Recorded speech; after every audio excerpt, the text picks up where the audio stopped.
Hello everyone, career craft India के इस session में आपका स्वागत है। तो इस सेशन में हम बेसिकली मैन्युफैक्चरिंग का पांचवा इलेक्ट्रॉनिक्स मैन्युफैक्चरिंग का पांचवा सेशन है, जिसमें हम बात करेंगे ईएसडी एंड यूएस अवेयरनेस पे। Basically ESD and US awareness एक इम्पोर्टेंट टॉपिक है इलेक्ट्रॉनिक्स मैन्युफैक्चरिंग में। इवन ये एक चैलेंज भी है और आपके डिवाइसेस और प्रोडक्ट के लिए एक बहुत बड़ा थ्रेट भी है। तो आइए फटाफट हम इसके बारे में समझते हैं। तो सबसे पहले हम बात करते हैं कि आज सीखेंगे क्या है। सो हम सबसे पहले तो आज का जो टॉपिक है उसमें हम ये समझेंगे कि ईएसडी एंड यूएस होता क्या है, इसका फंडामेंटल क्या है, ठीक है? कोर प्रिंसिपल क्या है, ये कैसे काम करता है, डिस्चार्ज कैसे करता है, ओवर स्ट्रेस क्या है, ठीक है? उसके बाद अगले सेशन में हम इसका रूट कॉज़ आइडेंटिफाई करेंगे, कंट्रोल मेजर्स अप्लाई कैसे करने हैं जो एनएसआई ईएसडी 2020 ने रिकमेंड किए हैं और कंपोनेंट को फेलियर से कैसे बचाएँगे। आइए सबसे पहले हम स्टार्ट करते हैं अवेयरनेस से। सो यहाँ पे सबसे पहले बात आती है कि what is static electricity. So static electricity है क्या? सो स्टैटिक इलेक्ट्रिसिटी वो है जो एक इलेक्ट्रिकल चार्ज है जो किसी भी ऑब्जेक्ट के सरफेस पे तब तक रेस्ट करता रहता है जब तक कि उसको कोई डिस्चार्ज पाथ ना मिल ले। तो इस प्रक्रिया को समझते हैं ट्रिवो इलेक्ट्रिक इफेक्ट के थ्रू। ट्रिवो इलेक्ट्रिक इफेक्ट कहता है कि जब स्टैटिक चार्ज तब जनरेट होता है ट्रिवो इलेक्ट्रिक इफेक्ट के थ्रू जब दो डिसिमिलर मटेरियल कॉन्टैक्ट में आते हैं और सेपरेट होते हैं थ्रू फ्रिक्शन और सिंपल कॉन्टैक्ट। जब भी कोई डिसिमिलर दो डिसिमिलर जैसे यहाँ पे एग्जांपल में आप देखेंगे तो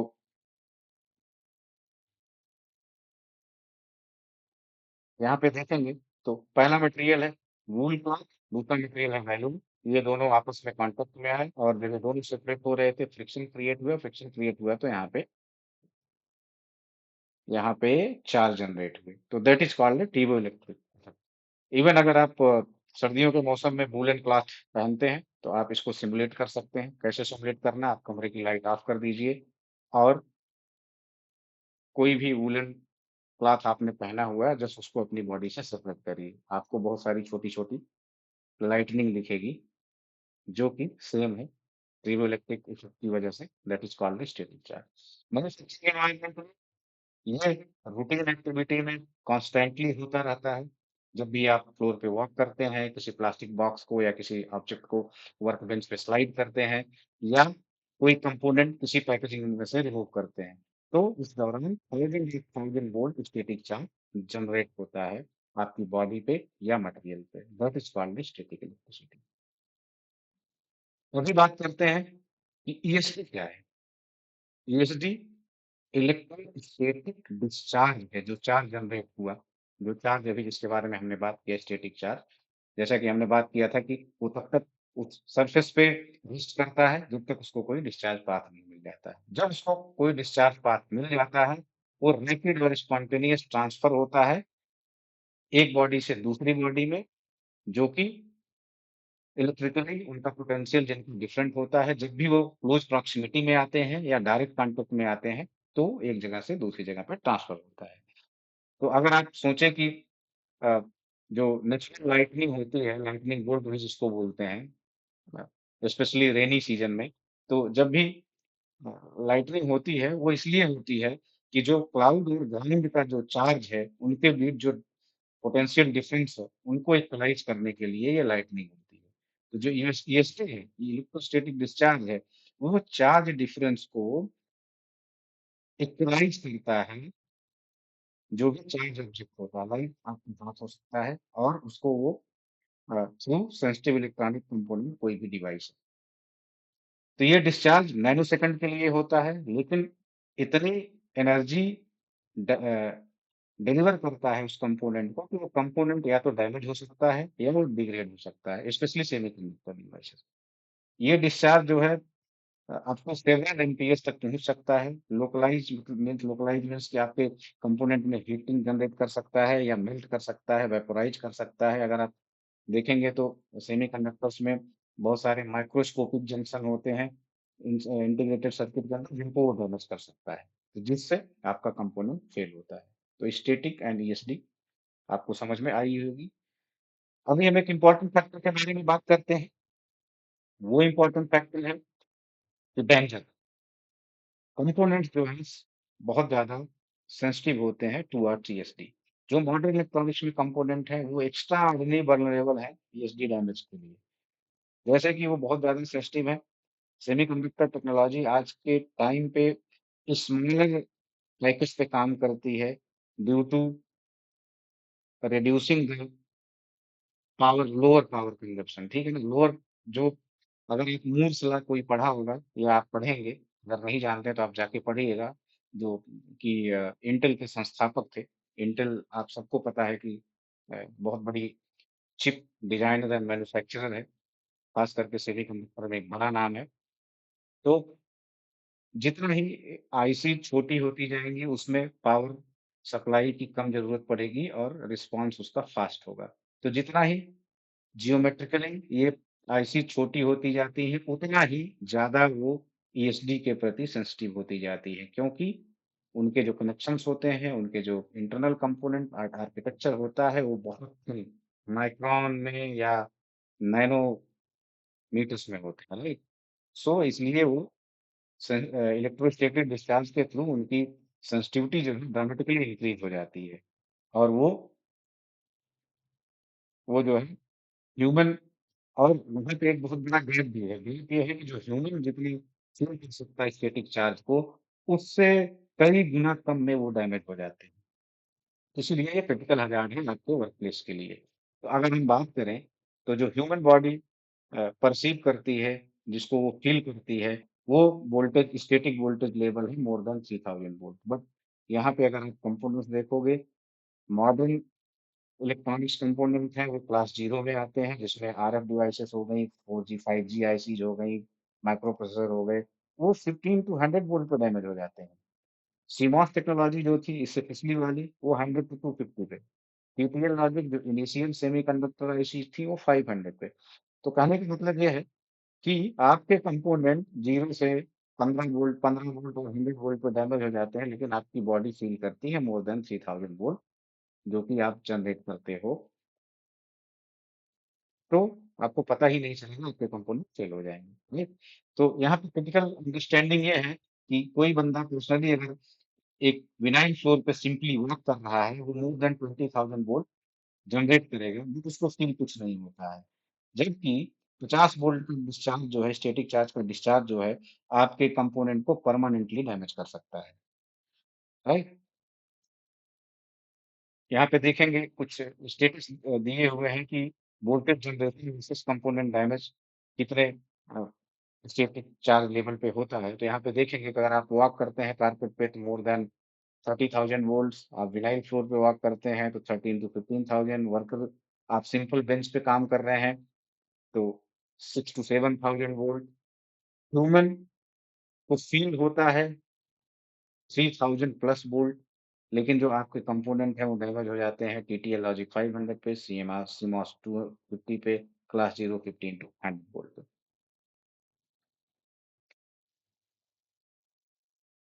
यहाँ पे आप देखेंगे classification between the electronics component, class 0 devices है जिनका थ्रेशोल्ड लिमिट 100 वोल्ट है मैक्सिमम, ये सबसे ज़्यादा सेंसिटिव होते हैं। इसमें advance micro processor, RF devices, 4G, 5G आईसीज़ या मॉडर्न इलेक्ट्रॉनिक्स की जितनी भी आईसीज़ यूज़ होती हैं, वो आती हैं। क्लास 1 डिवाइसेस है जिनका थ्रेशोल्ड 100 टू 1000 वोल्ट तक जा सकता है, जिसमें CMOS logic, micro controllers, integrated circuits आती हैं, कंज्यूमर इलेक्ट्रॉनिक्स में यूज़ होती हैं बेसिकली, राइट? क्लास 2 डिवाइसेस हैं, जिनका थ्रेशोल्ड 1000 टू 4000 वोल्ट हो सकता है, 1000 पे भी डैमेज हो सकती हैं, 400 4000 तक विथस्टैंड कर सकती हैं based on the internal structure, based on the various manufacturer. ये थोड़ा ज़्यादा रोबस्ट है, ठीक है? इसमें टीटीएल लॉजिक फैमिली और पुराने सेमीकंडक्टर टेक्नोलॉजीज़ आती हैं। इसमें क्रिटिकल पॉइंट समझने के लिए ये है कि आप जनरेट करते हो discharge 500 to 15,000 volt during the normal work activity without feeling anything.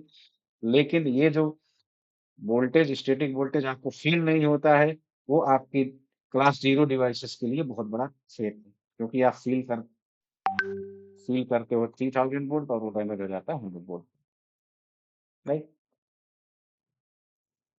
बात करेंगे ईएसपी के फेलियर्स कौन-कौन से टाइप के होते हैं, तो सबसे पहले फेलियर है इसमें कैटास्ट्रोफिक फेलियर। कैटास्ट्रोफिक फेलियर मतलब फटल मीन्स पूरा ही डैमेज हो जाना इमीडिएटली, नॉन फंक्शनल हो जाना, ऐसा होने की वजह से वो आपकी टेस्टिंग में भी पकड़ा जाता है, ठीक है? ईज़ी है डिटेक्ट करना और ये फेलियर कॉस्टली होते हैं, इमीडिएट आप अगर देखोगे, बट ये प्रोडक्ट कस्टमर से पहुँचने से पहले ही आप रोक लेते हैं, तो फ़ील्ड फेलियर नहीं होता, ब्रांड की इमेज डैमेज नहीं होती। ये टोटल ईएसडी एपिसोड के 10% फेलियर को कंट्रीब्यूट करता है, राइट? इनिशियली आपको लग सकता है कि आईसी एक फेल हो गई, आईसी की कॉस्ट बहुत बड़ी है, बट ये जब मार्केट में जाके 1 हफ्ते बाद फेल होता है, डीओए के थ्रू आता है, तो वो कॉस्ट और ज़्यादा हो सकती है, राइट? दूसरा फेलियर है लेटेंट फेलियर। लेटेंट फेलियर को हिडन थ्रेट बोलते हैं। ये अप्रॉक्सिमेटली 90% कंट्रीब्यूट करता है टोटल ईएसडी इवेंट का। ये फेलियर पार्शियल फेलियर होता है, जहाँ पे कंपोनेंट सारे इनिशियल टेस्ट पास कर देता है, लेकिन उसमें कुछ न कुछ इंटरनल डिग्रेडेशन हो जाता है, पार्शियल डैमेज हो जाता है और डिवाइस डैमेज हो जाती है जब ये नॉर्मली ऑपरेट करती है कुछ दिनों के लिए, कुछ देर के लिए, कुछ घंटों के लिए या कुछ मंथ के लिए और आप इसको प्रीमेच्योर फेलियर के रूप में, डीओए के रूप में या अर्ली वार्निंग के रूप में आप मार्केट में इसको पाएँगे। लेटेंट फेलियर जो है, वो ज़्यादा डेंजरस है क्योंकि वो आपके इंस्ट्रक्शन से जो है डिटेक्ट नहीं होता, एस्केप हो जाता है और वारंटी क्लेम, फील्ड रिटर्न और डैमेज ब्रांड रेपुटेशन को डैमेज करता है अगर बहुत ज़्यादा फेलियर आया तो। तो लेटेंट फेलियर को आपको ज़्यादा ध्यान देना है। बट दोनों के लिए प्रिकॉशन सेम होते हैं, आगे हम बात करेंगे। अब बात करते हैं यूएस पे। यूएस क्या होता है? यूएस एंटायरली एसडी से डिफरेंस होता है, जैसा कि नोमेनक्लेचर में ही आप देखेंगे, वो इलेक्ट्रोस्टैटिक डिस्चार्ज था, ये इलेक्ट्रिकल ओवरस्ट्रेस है। इलेक्ट्रिकल ओवरस्ट्रेस मीन्स सप्लाई से दिया हुआ ओवरस्ट्रेस। तो बेसिकली जब भी इलेक्ट्रिक ओवरस्ट्रेस एपिसोड तब अकर होता है, जब भी कोई कंपोनेंट एक्सपोज होता है उस current voltage and power level से जो उसकी एब्सोल्यूट मैक्सिमम रेटिंग से एक्सीड करता है। जितनी उसकी रेटिंग है उससे ज़्यादा आप उसको सप्लाई दे देंगे। तो वो हो सकता है थोड़े देर के लिए वो सस्टेन करे, बट अगर वो नैनो सेकंड से ज़्यादा उस पे अप्लाई किया गया है, वो फेल हो सकता है। तो ये जो है कुछ ये टिपिकली जो है लास्ट करता है कुछ माइक्रो सेकंड से लेके अंटिल कंटिन्यूअस एक्सपोज़र। ये लॉन्गर ड्यूरेशन के लिए होता है, ESD event micro seconds nano seconds के लिए होता है, जबकि यूएस माइक्रो सेकंड्स के लिए होता है। हायर एनर्जी ये बेसिकली क्या है कि इसमें जो है ओवर वोल्टेज या ओवर करंट डिलीवर किया जाता है more than the total energy required to the device. Energy से ज़्यादा दोगे, वो फेल हो जाएगी। तीसरा इसमें इम्पोर्टेंट फैक्टर ये है, ये ऑफनली टेस्ट इक्विपमेंट की फॉल्ट से, पावर सप्लाई में इश्यू होने की वजह से या इनकरेक्ट हैंडलिंग की वजह से ये इवेंट जनरेट होता है, quite easier to control rather than EST event. Industry finding ये कहती है कि यूएस का जो नंबर ऑफ फेलियर है due to the US only, it is more than the ESD episode standard. Okay? तो यूएस का फेलियर ज़्यादा कंट्रीब्यूट करता है। जो लोग इलेक्ट्रॉनिक इंडस्ट्री में काम करते होंगे, एसएमटी फेलियर्स, कंपोनेंट फेलियर्स एक सबसे बड़ा एग्ज़ाम्पल है उनके लिए, जिसको नॉर्मली लोग ये समझ के छोड़ देते हैं कि ये तो कंपोनेंट फेलियर है, बट वो होता है ईएसडी और यूएस की वजह से, जिसको हम फ़ील नहीं कर पाते, अवेयर न होने की वजह से। तो इसीलिए ये अवेयरनेस बहुत इम्पोर्टेंट है। इससे कॉमन क्या क्या रहा है मैन्युफैक्चरिंग में यूएस जनरेट होने के लिए? सबसे पहला है power supply spike. Voltage transition जो है इसी मेन से इसमें आ सकती है और ये अनस्टेबल पावर सप्लाई जो है किसी भी डिवाइस को डैमेज कर सकती है जब भी वो ऑपरेट या टेस्ट किया जाता है। क्वालिटी टेस्ट इक्विपमेंट दूसरा इसका रीजन है। कोई भी माल फंक्शन ऑटोमेटिक टेस्टिंग इक्विपमेंट में लाइक ऑसिलोस्कोप हो गया या कोई भी टेस्टिंग इंस्ट्रूमेंट हो गया जिसमें voltage and current desire rating से ज़्यादा आ रही है आउटपुट में बिकॉज ऑफ कैलिब्रेशन और मेंटेनेंस, वो प्रॉपरली नहीं किया गया और डिवाइस को रेटेड वोल्टेज से ज़्यादा इनपुट सप्लाई करता है जिसकी वजह से ये डैमेज हो जाते हैं। इस केस में आपको जो है कैलिब्रेशन और इक्विपमेंट का वैलिडेशन वेरिफिकेशन बहुत ज़रूरी है करना। तीसरा है प्रॉपर हॉट स्विचिंग। जो भी डिवाइसेस को आप कनेक्ट और डिस्कनेक्ट करते हैं पावर सर्किट में, वो वोल्टेज और करंट सर्ज जनरेट करती है हमेशा। इसलिए जब भी आप अ, कनेक्ट और डिस्कनेक्ट कर रहे हो किसी भी सेंसिटिव डिवाइस को, तो पावर डाउन करके करना चाहिए।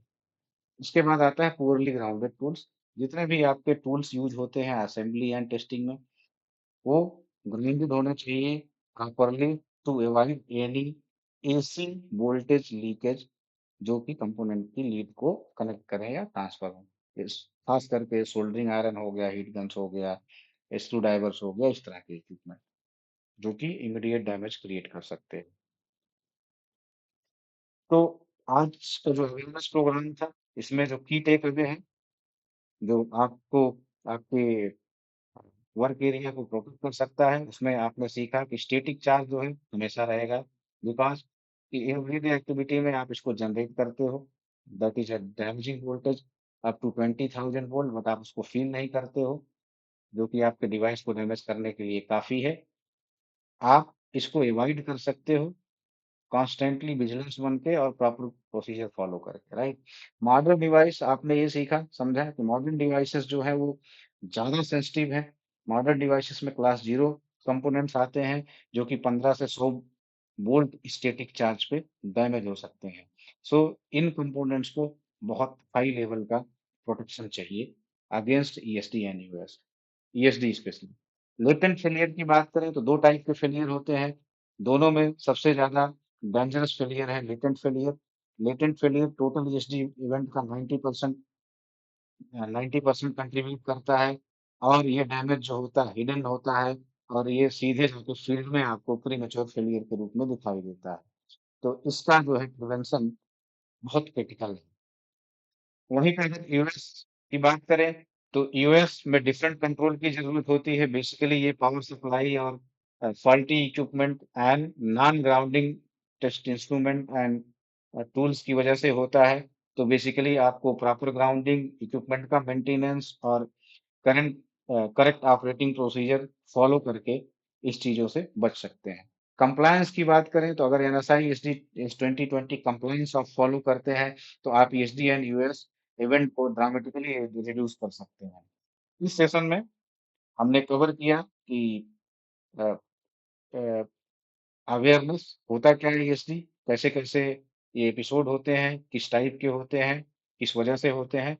अगले कवर में हम अगले सेशन में हम स्पेसिफिक कंट्रोल मेजर्स जो हैं, डेली प्रैक्टिसेस हैं, वो उसके बारे में हम बात करेंगे, जो अ, आपके कंपोनेंट को ईएसडी से सेव कर सकें, जो कि रिकमेंड की गई है एनएसआई एसडी एस 2020 स्टैंडर्ड के थ्रू। So thank you for watching the awareness of the SD and US programme. ये सेशन आज का कंप्लीट हुआ, और जिन्होंने भी ये लाइव सेशन मिस किया था, उनके लिए ये रिकॉर्डिंग यूट्यूब पे अपलोड कर दी जाएगी, वहाँ पे आप इसे देखिए। इसमें अगर कोई आपकी क्वेरी और क्वेश्चन हो, तो आप यूट्यूब पे भी लिख सकते हैं, या जो कॉमन ग्रुप है उसमें लिख सकते हैं। इसके अलावा इसको आप जो रिलेटेड पीपल हैं, उनमें अवेयरनेस क्रिएट करने के लिए इस लिंक को फॉरवर्ड करिएगा, और उनको जो है एनकरेज करिए कि इसके बारे में सीखें और जानें। Thank you for watching.